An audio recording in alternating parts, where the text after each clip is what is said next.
morning. My name is Greg Bretzing.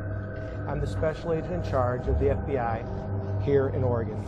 The FBI, along with our partners at the Harney County Sheriff's Office, the Oregon State Police, and the many other state, federal, and local agencies that we have been working with, have had a very deliberate and measured response. Oh my God! Okay.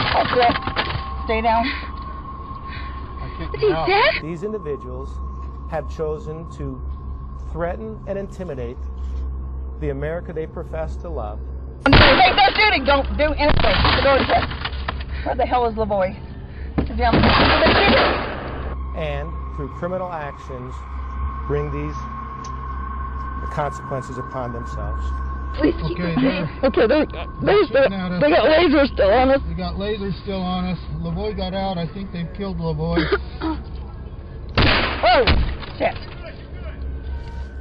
The FBI, with our partners, took the first steps to bring this occupation to a conclusion.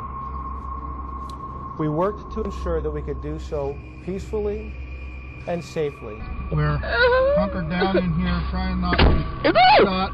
That's what we're shooting at. 8 people were arrested, and 1 man died yesterday as we attempted to take him into custody. Let me be clear.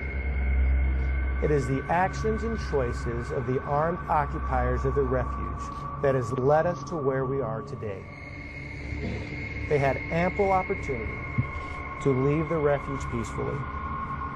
And as the FBI and our partners have clearly demonstrated, actions are not without consequences.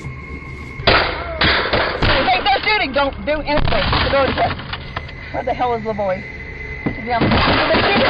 They're shooting over here on this door. I got hit too. As I conclude, I want to share my promise to the citizens of this county, to the people who live here, who work here, who are raising their families here, that we will continue to look for safe, peaceful procedures and how to bring this to a peaceful conclusion. Did they kill him? They killed him. I can see a laser coming in.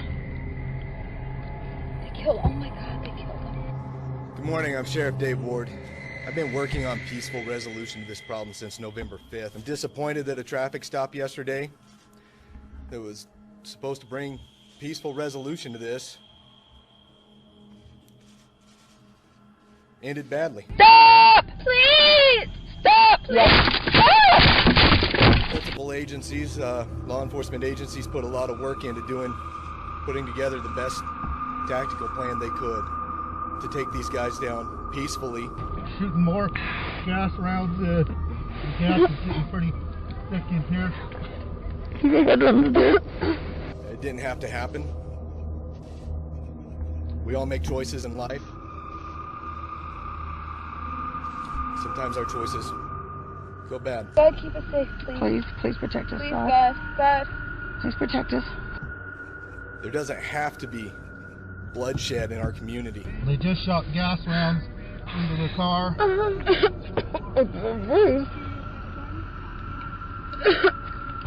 I can't breathe. Okay.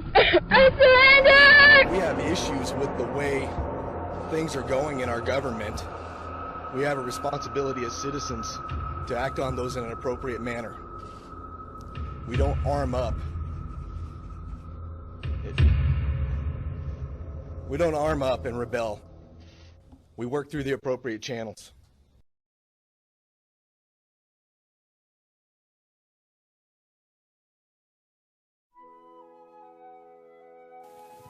Hello everyone, this is LaVoy Finicum with One Cowboy Stand for Freedom.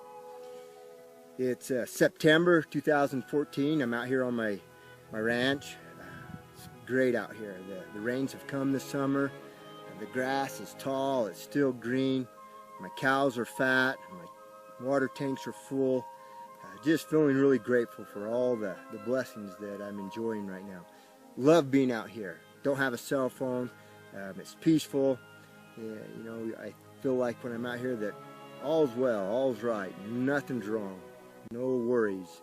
and I love this life out here.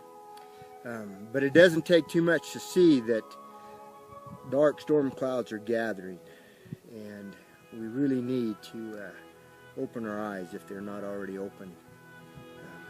We need to take care of those we love. We need to have our houses in order.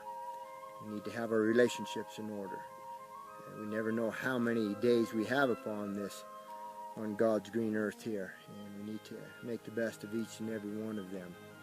But about those storm clouds that are gathering, it's easy to see that our government has eviscerated the Constitution.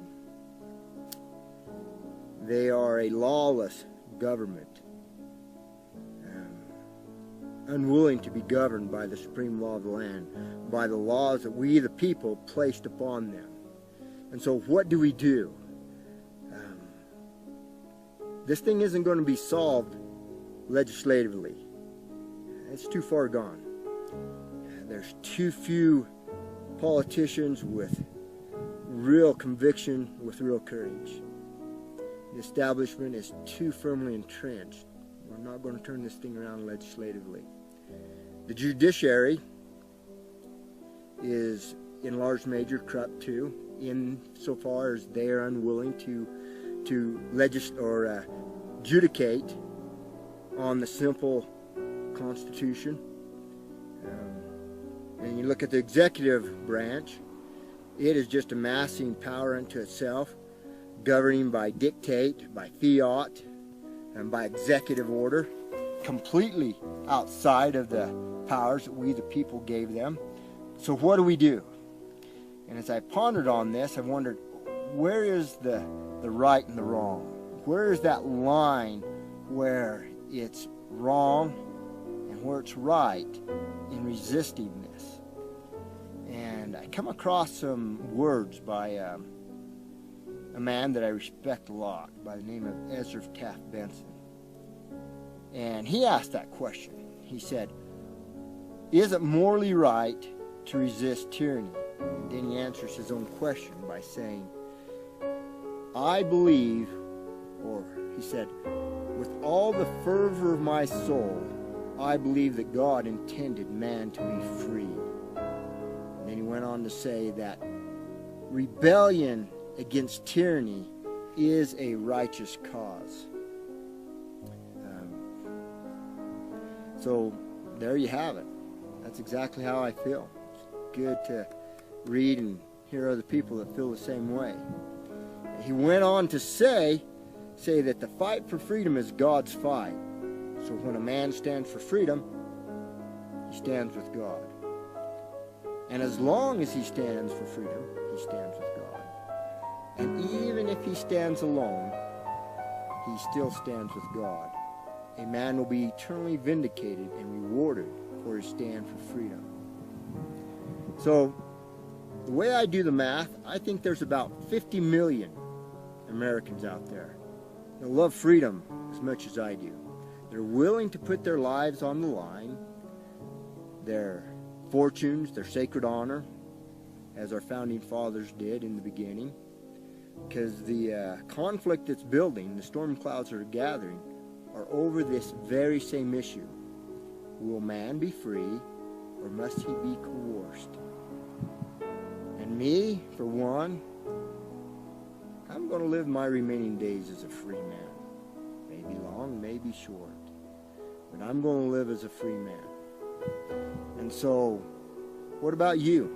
My appeal is to you, 50 million. Those of you that are making the good fight, that are standing for freedom.